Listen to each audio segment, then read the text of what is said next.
उपस्थित हैं honourable DDC chairman colonel महान सिंह जी, उनका भी आज की पत्रकार वार्ता में एसएसपी मोहिता शर्मा जी का भी स्वागत करते हैं आज की पत्रकार वार्ता में।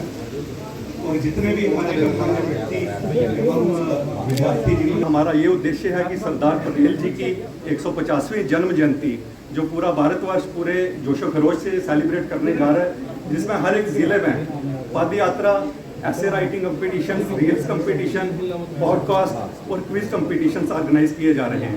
ये पत्रकार वार्ता सबसे पहले हमारे माननीय मंत्री डॉक्टर मनसुख मंडाविया जी ने की, जिसके बाद हर लोकसभा संसदीय क्षेत्र में वहाँ के जो माननीय सांसद हैं वो इस पत्रकार वार्ता में पार्टिसिपेट कर रहे हैं। और इसका हमारा यही उद्देश्य है कि जितने भी हमारे सिटीजन्स हैं, जितना भी हमारा यूथ है, उन तक ये मैसेज पहुँचे कि सरदार पटेल जिन्होंने अपना पूरा जो जीवन है वो नेशन बिल्डिंग में समर्पित किया, उनकी टीचिंग्स क्या है वो सभी लोगों तक पहुंचाना। और ख़ास तौर पे ये मैसेज रहेगा कि जो हमारा यूथ है वो जो हमारे माननीय प्रधानमंत्री जी का विकसित भारत 2047 तक का लक्ष्य है, उसमें यूथ की क्या भूमिका है। इसमें ये बताना चाहूँगा कि यूथ हमारे जो देश का है वो इस सभी पद यात्रा हो या फिर ऐसे राइटिंग कॉम्पिटिशन्स हो और जितने भी इवेंट्स, सिटीजन्स जितने भी हमारे नागरिक हैं, सभी इस पद यात्रा में बढ़ चढ़ कर भाग लें। और यही हमारा मैसेज भी रहे। आयोजित क्यों किया था? प्रधानमंत्री मोदी जी की ये कल्पना थी और इस कल्पना के पीछे क्या भाव है, क्या सोच है, वो हम सबके लिए समझना अनिवार्य है। सरदार पटेल की ये 150वीं जयंती देश भर में उसको मनाने का एक कार्यक्रम भी बना, योजना बनी। सरदार पटेल क्या ये कार्यक्रम मनाने की आवश्यकता क्यों रही? वो इसलिए कि सरदार पटेल एक बहुत महान व्यक्ति, महान नेता तो थे ही थे, लेकिन आज़ादी के बाद जितनी भी सरकारें रही हैं शायद वो उनके साथ वो इंसाफ ना कर सकी जिसके वो हकदार थे। हम जब कहते हैं नेशन फर्स्ट, तो नेशन फर्स्ट के जो सर्वश्रेष्ठ और जो सर्वप्रथम प्रतीक थे उनमें से सरदार पटेल। हम ये भी जानते हैं कि कांग्रेस पार्टी की अधिकतर प्रदेश इकाइयों ने ये सिफारिश की थी कि भारत के प्रथम प्रधानमंत्री सरदार वल्लभ भाई पटेल।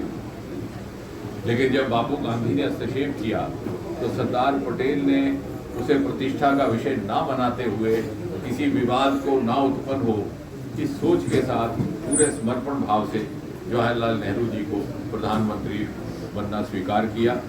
हालांकि बहुमत उनकी पार्टी का, उनके दल का, समाज का इनके पक्ष में था। उसके उपरांत एक बहुत बड़ी चुनौती भारत के लिए आई जब अंग्रेज भारत को विभाजित करके गए।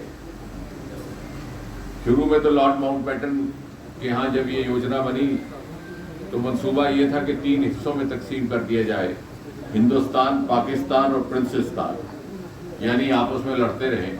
राजवाड़े 560 से अधिक या 550 से अधिक वो अपनी जगह राज करते रहे, कुछ हिस्सा इस्लाम के नाम पर पाकिस्तान को दे दिया जाए और शेष रहे जो ब्रिटिश इंडिया था वो हिंदुस्तान में।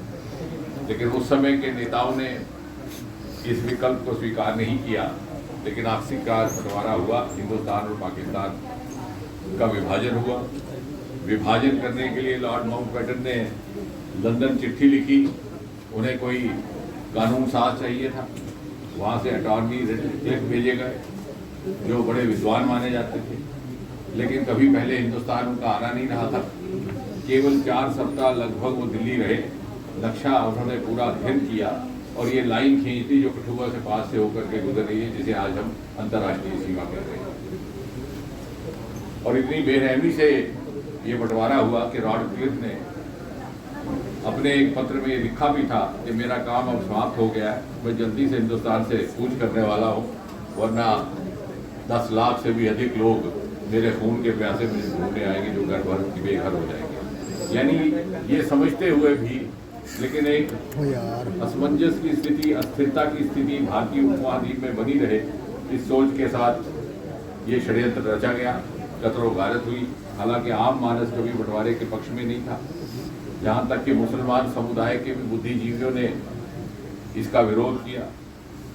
प्रोग्रेसिव राइटर्स फोरम एक स्थापित की गई जिसमें कैफी आजमी थे, साहिर थे, अकबर अलाहाबादी थे। उन्होंने पुरजोर विरोध किया, लेकिन आखिरकार शायद दो व्यक्तियों की महत्वाकांक्षा पंडित जवाहरलाल नेहरू और मोहम्मद जिन्ना की बंटवारा होके रहा, और उसके बाद प्रथम गृह मंत्री के रूप में जिम्मेवारी, जो एक बड़ी चुनौतीपूर्ण जिम्मेवारी थी, वो संभालने का दायित्व आया सरदार पटेल के हाथ में। सरदार साहब के आगे एक दूसरी चुनौती थी, किस तरह से सारे राजवाड़ों को इकट्ठा करके भारतीय गणराज्य का हिस्सा बनाना। तो 560 से अधिक राजवाड़े, उतने ही संख्या में उनके राजे महाराजे, उन सब के साथ चर्चाएं करके, नेगोशिएशन करके, बातचीत करके उन्हें धीरे धीरे भारतीय गणराज्य का हिस्सा बनाया। बहुत थोड़े समय में, कहीं कहीं कठिन भी रहा, जूनागढ़ कठिन रहा, हैदराबाद कठिन रहा, लेकिन हम सब जो यहाँ बैठे हैं, हमारी बदकिस्मती ये कि जम्मू कश्मीर के मामले में पंडित जवाहरलाल नेहरू ने सरदार पटेल को हस्तक्षेप नहीं करने दिया। उनका ये मानना था कि चूंकि वो कश्मीर से मूलतः ताल्लुक रखते थे, वो जम्मू कश्मीर को बाकी लोगों से ज़्यादा अधिक समझते हैं, जानते हैं, और इस तरह से बाकी घटनाक्रम उसी तरह से चलता रहा, जो हमारे विलय में भी विलम्ब हुआ।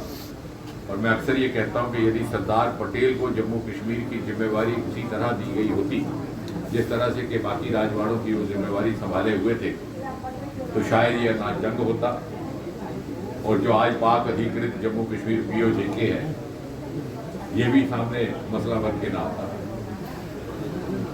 If Sardar Patel had been allowed to handle Jammu and Kashmir in the same manner in which he handled the other 560 odd municipalities of this country, maybe we would not have had to face the issue of POJK today.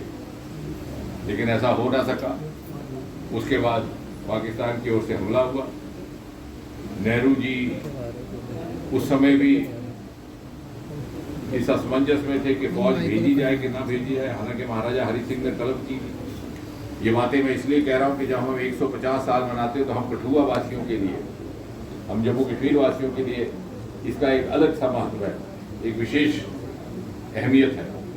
उस समय भी सरदार पटेल ने बड़ी दृढ़ता के साथ कहा कि फौज भेजी जाए, और इस तरह से हमारा पूरा का पूरा इलाका, उड़ी इत्यादि का जो शायद पाकिस्तान के कब्जे में होता है, और शायद श्रीनगर का शहर भी, वो बचा लिया गया। लेकिन फिर बिना सरदार पटेल को कॉन्फिडेंस में लिए हुए, बिना उनसे चर्चा किए हुए, और बिना अपने मंत्रिमंडल के साथियों से चर्चा किए हुए, तत्कालीन प्रधानमंत्री जवाहरलाल नेहरू ने जाकर के रेडियो पर एक तरफा सीज फायर की घोषणा कर दी, यूनिलैटरल सीज फायर, और हमारी फौजें वहीं रुक गई जहाँ है, और ये सारा इलाका मीरपुर का, कोटली का, ये दूसरी तरफ चला गया, और आज तक ये नासूर बना हुआ है पाक अधिकृत जम्मू कश्मीर POJK के। यदि जम्मू कश्मीर वासियों को सरदार पटेल की सेवाओं, उनके अनुभव का उसी तरह से लाभ लेने का अवसर रहता, तो शायद इतनी लंबी जद्दोजहद, लंबी संघर्ष से हमें ना गुजरना पड़ता। और इस तरह से दो विशेष व्यक्ति, सरदार पटेल और श्यामा प्रसाद मुखर्जी, जिनकी गिरफ्तारी भी यहाँ नज़दीक ही माधोपुर के पुल पर हुई, जो पिछले सैलाब में जिसको क्षति पहुंची है, अगर ये दो व्यक्तियों को उस समय अपनी बात जिस तरह से वो रख रहे थे, या जो उनकी राय थी, उस पर हमको तत्कालीन सरकार कायम रहती, तो शायद भारत का इतिहास, जम्मू कश्मीर का इतिहास, बल्कि मैं तो कहूँगा पूरे के पूरे भारतीय उपमहाद्वीप का इतिहास अलग होता। बहरहाल 60-70 वर्ष गुजर गए। These are the two most underrated leaders of independent India.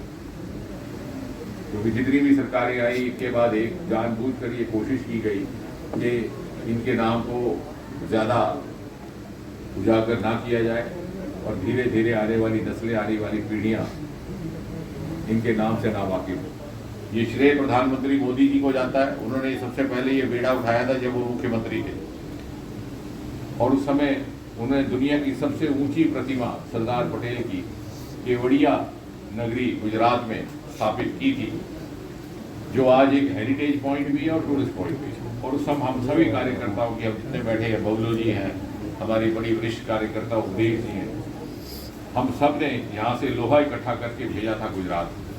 कि वहाँ उस समय हमारे वरिष्ठ नेता और तत्कालीन मुख्यमंत्री जी का आह्वान था कि देश के हर कोने से सामग्री लोहा भेजा जाए जो उस प्रतिमा के निर्माण में होगा। तो आपको याद होगा याद है, यानी पहली बार मोदी जी की सोच थी कि सारे देशवासियों को इकट्ठा किया।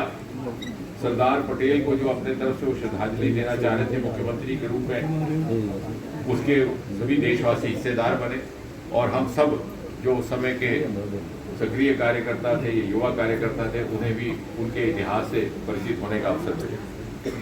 फिर उसके बाद प्रधानमंत्री बनने के बाद सरदार पटेल को समय समय पर मोदी जी ने आदर भी दिया और अखंड भारत जिसकी कल्पना सरदार पटेल ने की थी और जिसके लिए उन्होंने अपना सारा जीवन समर्पण किया, उसको अपना लक्ष्य बना करके अखंड भारत से आत्मनिर्भर भारत की ये यात्रा भी मोदी जी ने ही हमारे सामने उसकी कल्पना रखी और आज उसकी अगुवाई कर रहे हैं। और ये मोदी जी की सोच थी कि आने वाली नस्लों को इसलिए इससे वाकिफ करवाया जाए।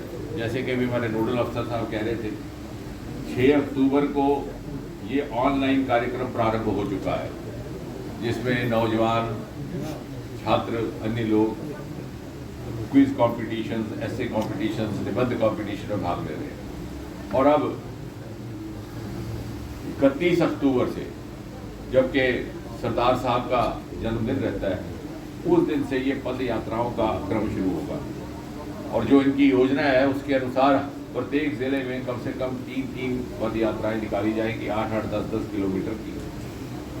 रास्ते में स्वच्छता का भी अभियान होगा, रास्ते में स्वदेशी अभियान भी होगा, रास्ते में आत्मनिर्भर भारत की चर्चा भी की जाएगी। और देश भर से ये पदयात्री एक जगह इकट्ठा होंगे। 4 हमारे नोडल पदयात्री रहेंगे, 4 नगर इंतखाब किए गए जिसमें मुंबई, दिल्ली, नागपुर, जयपुर, और फिर चारों स्थानों से इकट्ठा होकर के वो पहुंचेंगे जो सरदार पटेल जी का जन्म स्थान है कर्मसार, वहाँ पर वो 25 नवंबर को पहुंचेंगे। जैसे हमने पहले भी इस प्रकार की यात्राओं का आयोजन किया दूसरे व्यक्तित्वों को लेकर के, दूसरे विषयों को लेकर के। और 25 नवंबर से फिर वो कूच करेंगे केवड़िया की ओर, जहाँ पर के प्रधानमंत्री जी ने सरदार पटेल की प्रतिमा का निर्माण किया हुआ है। क्योंकि 26 नवंबर का ये महत्व है कि ये भी प्रधानमंत्री जी ने ही, मोदी जी ने जब प्रधानमंत्री पद संभाला तो उनका ये सुझाव था कि इसको संविधान दिवस के रूप में मनाया जाए। क्योंकि 26 नवंबर का वो दिन था जब संविधान समिति, कॉन्स्टिट्यूएंट असेंबली ने, ये कॉन्स्टिट्यूएंट कमेटी ने काफ़ी मुशक्क़त के बाद बाबा अम्बेडकर जी के नेतृत्व में 2 साल लगभग का समय लगा करके दुनिया का बेहतरीन संविधान निर्माणित किया था, रचित किया था, और उसे विधिवत फिर सरकार को सौंपा था लागू करने के लिए, जो तत्पश्चात 26 जनवरी 1950 को लागू हुआ। और 1949 26 नवंबर का वो दिन सदा हम याद करें, अपने आप को पुनः संरक्षित करें भारतीय गणराज्य के प्रति और उसके इतिहास को समाप्त करने का अगली पीढ़ी को अवसर है, इसलिए वो संविधान दिवस। तो ये सारे का सारा कार्यक्रम सरदार साहब के जन्म दिवस के अवसर से प्रारंभ होगा, यानी 31 अक्टूबर, और 26 नवंबर यानी संविधान दिवस के अवसर पर संपन्न होगा। इसमें कुछ आपने जोड़ना है तो आप जोड़ सकते हैं। हमारे बड़े विस्तार में चर्चा की और बड़े विस्तार में बताया भी। मैक्सिमम जो इसमें चीज़ें हैं वो तो आपने डिटेल में बताई। उसके साथ साथ जैसे स्वच्छता टोलीज जो रहेगी हमारी, कोई भी जब भी पद यात्रा आयोजित की जाएगी तो उसमें स्वच्छता टोलीज भी रहेंगी, जिसमें खासतौर पर म्यूनिसिपैलिटी का और सफाई कर्मचारी भाई जी भी जो हमारे हैं उनका भी योगदान रहेगा। जो स्वच्छता का एक माननीय प्रधानमंत्री जी का मैसेज है वो भी हम लोगों तक पहुंचाएंगे इसके द्वारा। और सरदार पटेल जी का जो भी रास्ते में अगर कोई हमारे बीच में स्टैचू कोई आता है वहाँ पर भी हम क्लीनिनेस कैंपेन करेंगे और लोगों तक मैसेज पहुंचाएंगे कि उन्होंने क्या क्या अपने जो लाइफ में क्या क्या उन्होंने क्या जो योगदान रहा देश के प्रति। तो बच्चे तक और बड़ों तक ये उनका मैसेज हम पहुंचाएंगे इसके द्वारा। तो आत्मनिर्भर भारत का जो मैसेज है उस पर खास तौर पे इसमें फोकस रखा गया है कि आत्मनिर्भर भारत का भी जो मैसेज है वो पहुंचे, और साथ साथ में नशा मुक्ति की जो प्लेज है वो भी युवाओं के बीच में और लोगों के बीच में वो प्लेज भी ली जाएगी। और सरदार पटेल का ये संदेश था संक्षेप में कि भारत एक है, भारत अखंड है और भारत सर्वदा अखंड रहेगा।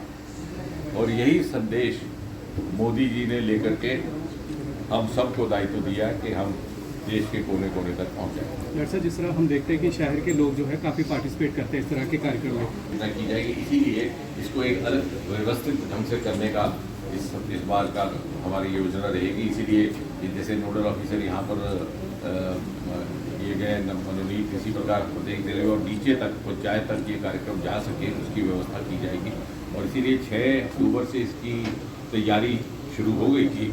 आज औपचारिक ये पहली प्रेस वार्ता है जम्मू कश्मीर प्रदेश में, तो इससे हम औपचारिक तौर पर ये कार्यक्रम शुरू कर रहे हैं, क्योंकि हमने एक टाइमलाइन बनाया था कि 17 से पहले प्रेस वार्ता करके इसको औपचारिक तौर से घोषित करेंगे। कल क्योंकि 17 है, आज 16 तारीख को हम ये औपचारिक तरीके से घोषित कर रहे हैं। और मीडिया से भी हमारा ये अपेक्षा रहेगी और अनुरोध भी रहेगा कि आपके माध्यम से भी लोगों तक ये संदेश पहुँचे, आप भी इसके साथ जुड़े और बाकी सबको भी जुड़े। कुछ कार्यक्रम जो है सिर्फ प्राइवेट